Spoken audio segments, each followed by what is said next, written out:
We're in the money. Apple's up more than 6% right now. Apple shares are just getting hammered this morning. What in the world is happening on Wall Street? If stocks always go up in the long term, why does stock investing feel so risky? Is it not bold to say that stocks always go up, if not downright wrong? Just because it happened in the past 100 years, it doesn't mean it will continue to happen, is it? Economies change all the time. Companies go bankrupt and even countries go bankrupt. In 1700, India was the largest economy in the world with 35% of the world GDP. Now it's America. Even if stocks always go up in the long term, all of us are dead. There have been extended periods when stocks did not go up. What if I need money in the short term? How do I survive then? Let's look at 5 surprising reasons why stock market always goes up and answers these questions. To understand why the market always goes up, we need to understand what the market actually is. An index is a proxy for the entire stock market. It is a grouping of all the stocks in the market, or at least all the major ones. Think of it as a basket of stocks. S&P 500 is a basket of 500 largest companies listed on the New York Stock Exchange. Nifty 50 is the basket of 50 largest stocks listed on the National Stock Exchange in India. An index is just a proxy of a bunch of stocks. You can also have an index only of technology companies or oil companies or media companies. You get the idea. Here's an incredible fact. 40% of all Russell 3000 stock components lost 70% of their value and never recovered between 1980 and 2014. Russell 3000 tracks the performance of the 3000 largest US traded stocks, representing 97% of all US based stocks. You would typically expect this failure rate in venture capital funds, not in a boring diversified index of almost all the listed companies in America. What's surprising is that to be a member of Russell 3000, a company should have achieved a certain level of success.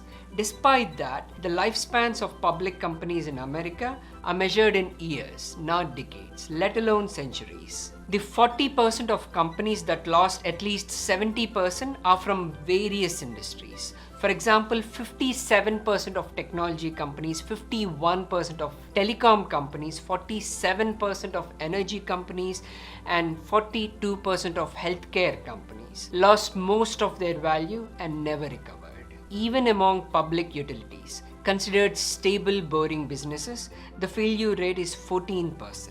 What's hard to wrap your head around is that the Russell 3000 increased more than 73-fold between 1980 and 2014. That's an incredible annual return of 13.45%. That was possible because 7% of companies in the index were spectacularly successful. These are companies like Microsoft, Walmart, Apple, Amazon, eBay, Disney, etc. So not only do few companies account for most of the market's return, but within those companies are even more tail events. Amazon's growth is almost entirely due to Prime and Amazon Web Services.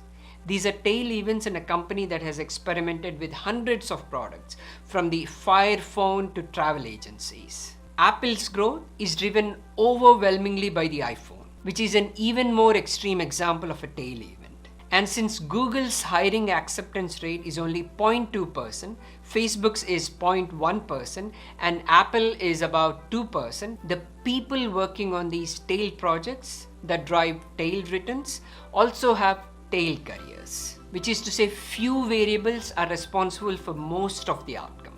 In this distribution, you'll see that those few on the left will be the worst performing, and the worst that they can do is lose 100% of their value. When these companies lose 100% of their value, they disappear, never to be heard from again. As new companies grow, prosper, and go public, they replace the dead and the dying.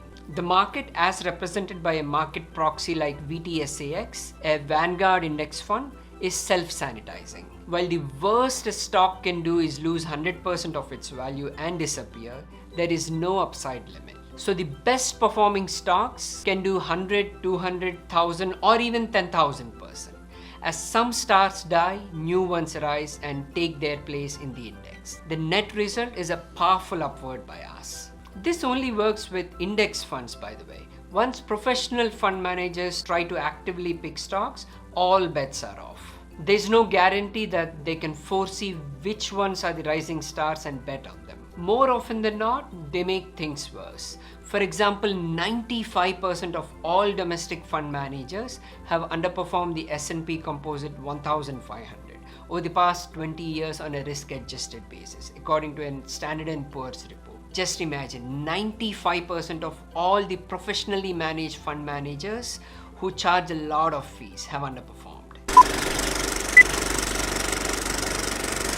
The second reason the stock market rises upwards relentlessly is that when you buy an index like VTSAX, you literally own a piece of every public company in America. So you're not just buying a piece of paper. Instead, you're buying fractional ownership of a business filled with people working relentlessly to improve their products, serve their customer base, deepen the company's moats or competitive advantages over rival companies, and expand their businesses. The only difference between buying a partnership share in a local business like, say, a car dealership or a beach house and buying a share of Apple is that Apple is a lot bigger and is publicly traded. These businesses operate in an unforgiving environment that reward those who can make things happen and discard those who can't. This intense dynamic makes stocks and the companies they represent the most powerful and successful investment class in history. Unless you think people will stop wanting goods and services, or ambitious entrepreneurs will stop creating products and services through their energy and creativity that other people will want to buy, this dynamic will continue. And the money made from this wealth creation will accrue to shareholders. This is happening on a global basis. In the past decades and centuries, stock markets fell for extended periods, usually because they were in collapsing countries that were isolated and ravaged by bad economics or politics. Now, businesses simply shift operations to another region. This does not mean you can trust stocks blindly. Absolutely not. If you're not very careful about what you invest in, if you're not tough enough to ride through the inevitable ups and downs of the stock market and be long-term focused, stocks will cause trouble. To put it dramatically, the moment you panic, the stock markets will kill you. It is not about trust. It is about understanding that relentless upward drive and the violent volatility along the way, and then adjusting your psychic toughness to ride the bucking bull.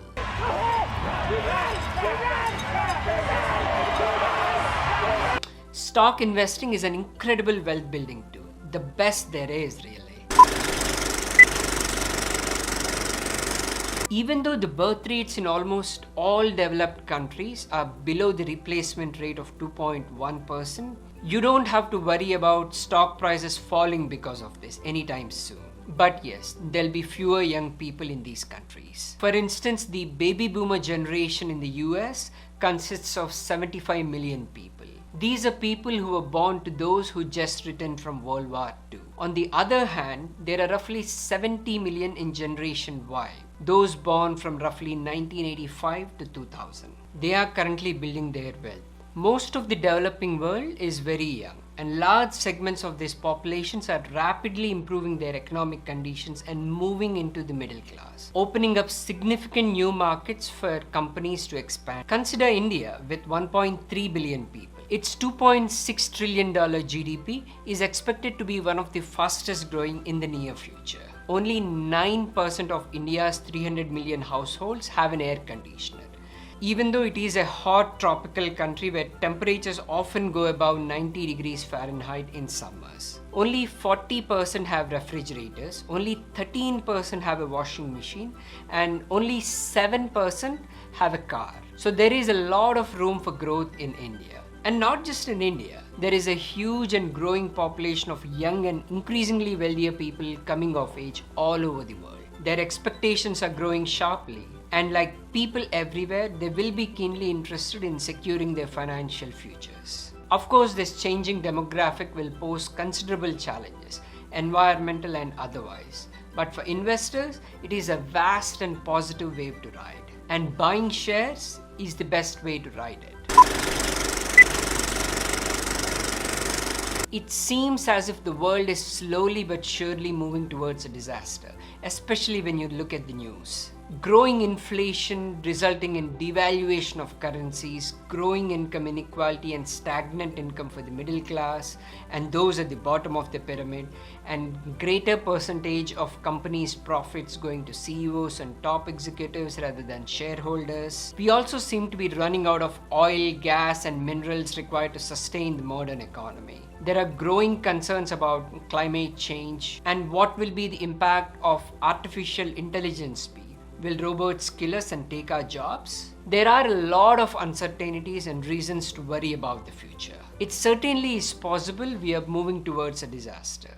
But it is also possible we are on the cusp of an incredibly brilliant age. Dow Jones Industrial Average started last century at 68 and ended at 11,400. That was through 2 world wars, a deflationary depression, bouts of high inflation, decades of Cold War, countless more minor wars and fiscal disasters. It was hardly a golden age. Imagine standing in the ashes of post-war Japan or Europe. Could you have imagined that Germany and Japan, which got completely destroyed in World War II, would be so developed today? If you want to be a successful investor in this current century, you need some perspective. Changes in economy, society, and culture are inevitable. Those of the last 120 years have been gut-wrenching. History has taught us that dark clouds are always on the horizon. Yet, we continue to muddle through. Is it possible something will derail us so fully we collapse beyond repair? Sure, but it doesn't matter what you have invested in anymore if that happens. Is it possible technology is on the verge of growing at such an exponential rate that the solution to literally all human problems is at hand? Sure, but then we will all be financially free and our efforts to invest responsibly will have been a waste, and it doesn't matter. Japan's stock market is an exception to this thesis that stocks always go up. Nikkei 225, a price-weighted stock index of 225 largest publicly traded Japanese companies on the Tokyo Stock Exchange, is yet to reach its peak of December 1989. After a decade-long bull run throughout the 80s, the Nikkei 225 index reached an all-time high of 38,950 on December 29, 1989, the last trading day of the year. Yet 32 years later, it is still at 27,655, more than 26% below its peak. Why can't the same thing happen in the US or any other country? Of course it can happen. And in fact, it already has in the US during the Great Depression of 1929. The Dow Jones Industrial Average reached a peak of 381 in 1929, after which it collapsed. And it took 25 years until 1954 to reach the previous peak of 381. But during the 2008 Great Financial Crisis, the US apparently learned from its experience of the Great Depression and did all the right things. As a result, even though the stock market crash was as serious as it was in 1929, it was up again in about 4 years. It's very encouraging to see countries learning from its own mistakes, but such a disaster could happen again. The question is, do you really want to design your investment strategy for an exceedingly rare occurrence, or do you want to bet that the US economy will continue to prosper as it did over the past couple of 100 years? I'm more comfortable being in the same boat as Warren Buffett and betting that the US economy, or any other economy which has done consistently well for that matter, will continue to be a winner. Interestingly, even if you had the worst luck imaginable and invested in the Japanese Nikkei 225 index at its peak in December 1989, your total return would still be positive had you reinvested your dividends. This is because dividends and dividend reinvestment comprise a significant component of overall stock market returns. Stock index investing is not recommended if you are close to retirement. But if you have time on your side and don't need to live off the dividends for a long time in a wealth building mode, there is no better wealth building tool available than investing in a diversified index for the long term. It will not be a smooth ride, not even close. It will not go up every year, month or week, and certainly not every day or hour. But stock prices always go up in the long term. the longer the time horizon, the surer I am that stocks will be at a higher level in future. I can see with absolute certainty that 20 years from now, the markets will be higher than today. I can say with a very high degree of confidence that 10 years from now, it will also be higher. I can even make a similar prediction 5 years from now with a reasonably high degree of confidence, but not absolute certainty. Remember this, stock prices always go up in the long term. If you like this video, you'll definitely like watching this video. I'm Sharat Mantravadi. Thanks for watching.